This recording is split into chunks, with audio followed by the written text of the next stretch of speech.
Here's the question, all right? Goaltending lost Toronto that game versus Winnipeg, the most recent one, right? Michael Hutchinson was not great. Oh, really? Wasted no time pulling him in that game. And then Freddie was not fantastic. He had his moments, but yeah. Yeah, but they... And I think if you are the Leafs right now, the way you have to measure yourself right now is to the Winnipeg Jets, because they are right now the biggest obstacle they have in this division, especially if they get Matthias Ekholm. And what do Winnipeg have for sure? You can compare the top six, and the analytics community can make fun of Mark Scheifele all they want, but goaltending rules in this league, and we know that. What is the goaltending solution here? Because I don't know. No, does anyone know what is exactly up with Jack Campbell right now? Because they need to get another goalie stat. I believe he is back. Last time I checked, they took him off IR. I'm going to double check on Cap Friendly right now just to be sure. He's off IR, so I guess he could play. No, I don't know what the solution is here. I saw what you put in the document. We'll bring it up, but you're in a tough situation because I think it was you who said this to me. I think whenever Toronto plays Winnipeg, they walk in knowing that their goalie could steal them a game like 9 times out of 10. Mm-hmm. I don't think Toronto feels that way. No, I don't feel that way. I think Connor Hellebuck is clearly is better than Frederik Andersen. I don't think that's up for debate. So what goaltender are you going to go out there and get that is a game changer in a way? Because then you're going to have 3 goalies on your roster, and which is fine, right? But what does that do for you for the rest of the season? I'll tell you this. It makes sure Michael Hutchinson never touches the ice again, which is invaluable for them. But they put themselves in that situation already where they had 3 goalies and had to put one through waivers and then lost one. You have to find a cheap goaltender who fits the cap because they're already in cap issues. And you have to find a goaltender that is not necessarily a game changer, but someone who is decent, bare minimum. I think 2 things. And I've said it before in a joking way, but we look back on the Jordan Binningtons of the world. We look back on the James Reimers of the world. Do you give Joel Wall a chance? No. No? Why not? No. Because I mean, for the Rivermen, Jordan Binnington didn't have fantastic numbers, and then they just gave him a chance. I'm not saying he's going to be Jordan Binnington, but I'm just saying there's that option in terms of the cost. Binnington didn't just come with he came in January for a team that was already in 31st place and had nothing to lose. Well, but I think Binnington was a different situation. What is it that we're looking the question in Toronto is what is it that we're looking for Toronto in terms of goaltending? What asset are you bringing in? Something that is a rental, something that is for the rest of the season, or something that you can say at the end of the season, hey, well, he'll be a UFA at the end of the year, but you know what? Freddie Andersen's up. We're probably not going to bring him back, and someone has to play with Jack Campbell. Is that what we're looking for? This is the question, okay? And this is, at the end of the day, this is all that matters. Is this the best chance that this team has had to win a Stanley Cup? Chris Johnson said that last year too when we went to 31 Thoughts. But that was then. Look at the league now. But that's the question I'm asked. But when you get into game 1 of the playoffs, who is going to play your games? That's it. If at this point you have to make the decision, do you just because they need a third goal? Listen, I know this is Kyle Dubas' job. We can look at it and say there are financial issues here. Well, that's him and Sheldon Pridham's. That's him and Brandon Pridham's problem to figure out. Right. They cannot go into the playoffs if Hutchinson is a third goalie.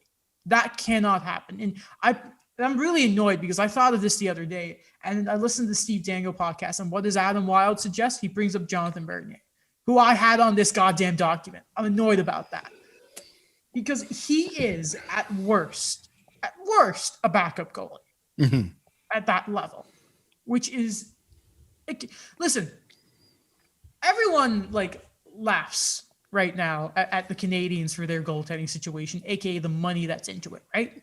Right. But you know they have a quality backup. And if you're the Leafs, obviously you can't pay $4 million for a backup goalie. No. But if you can get $1 million or $2 million for a good third goalie, or you make a big deal, and I mean like a big deal here that involves moving Freddie to try and get a guy who's better. Now the question is that a guy like Antti Ranta? Maybe. Is the guy like, I don't know exactly at this moment what Darcy Kemper's health concerns are right now, but I mean, that is the question, because if you are uncertain about goaltending, which I feel like the fan base is right now, if the fan base feed that narrative and players start playing a different way when they are not sure about the goaltender behind them, and that's what was so special about what Hutchinson did for Colorado. It wasn't his play, it was that Colorado, and we saw this in the game against the Oilers. The reason that Hutchinson got that shutout was not because of Michael Hutchinson. It's because of the team in front of him. Right. So, but the way they played against Winnipeg, or the game, like, what am I, like, I don't know. Like, I think they've played different in front of Michael Hutchinson compared to last year. Because in last year, it was an absolute joke the way they played. And we've talked about it on the podcast. Every time they played in front of Michael Hutchinson, it was like they forgot how to play hockey. It's like, well, we need to focus on the defense. Well, you could barely do that because your defense wasn't competent, and then you just forgot how to play offense. Right? So yeah. I have another option at goaltending. Sorry, let me just say this. Okay, go on. To you. The issue is Hutchinson is now at a point, and we saw this in the Winnipeg game, that it doesn't matter how the Leafs play, those goals should not have gone in. correct. And there is nothing Toronto themselves can do about it. I think that 100%. is the big problem there. And sorry, what are you going to say, Dan? Yeah, I'm just kind of looking at the other options that Toronto may have for UFA goalies that may, do something, and they're around the same price point, well, cheaper than Jonathan Bernier. And bear with me because I know that they're on pretty bad teams, but they have shown to be a bit consistent. Okay. All right, so there is a Carter Hutton, a Linus Ullmark, which Linus Ullmark's numbers for Buffalo, He's hurt. not that bad. Ullmark I can do. Hutton, no. Yeah. No. For 700,000. If you say Chris Drieger, He has a .914, and he's played 8 games so far this year. And this team's That's not going Chris anywhere. That's not Chris Drieger This is Scott Wedgwood for Tampa, right? Or New Jersey? for the Devils. Oh, he's in New Jersey, yes. Yeah.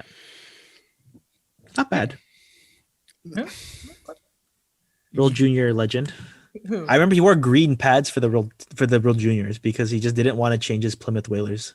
Has Blackwood been hurt, and that's who we're going with here? Because the thing is, they also have Aaron Dell that they've been playing, so they've been shuffling between the 3 goalies. Who they stole, by the way. Okay, who? We still have the Habs to talk about, by the way. So. Mm-hmm. Oh no, that was the guys. Those were the guys. Was Blackwood? Sorry. Wedgwood. No, Wedgwood. Yes. I know that's even confusing. I don't want to be that guy, but I don't think the Leafs need to bet on the guy who's played 8 games. Okay. Well, he's been in the league a while. No, it's an option. And then maybe the answer is Chris Drieger. In that case, though, if you're the Panthers, and if Kyle is willing to give up the top prospect, and I'm not saying you trade Sandin for Chris Drieger, but if there's a package there that you can try and do Liljegren. Philip Hollander in the draft pick. So I'm not very familiar with Philip Hollander. What is that guy's ceiling? From what I've read, he could be a middle 6 guy. That's what I've read. Like, I don't know. Like, he was a safe pick in the end of the second round. Like, this doesn't say much. He was like the Penguins' 3rd best prospect, and I know that doesn't say much because they're They Did don't Samuel have. Poulin and friends? But they And- trade them all, so it's hard. To Right, that's why. But like he'll be in NHL. I don't think that's ever been up for debate. Okay. I mean, hey, the Panthers have not been afraid to just sort of get assets. Really, I mean, we saw that with the Trocheck deal. Maybe that's an option. And I mean, if we talk about cap situation, Drieger is up. Yeah, yeah. It'll be tough, and you have to make sure you re-sign him. Mhm. Is it Like I gonna be know like he's a an Gorgiev RFA, but situation there? Sorry? Like a Gorgiev where like, they don't have to trade him, but he's like a young, quality goalie. Yeah, and that's fair. It's just still we're throwing out options. It's difficult. I think that discussion is proved it's difficult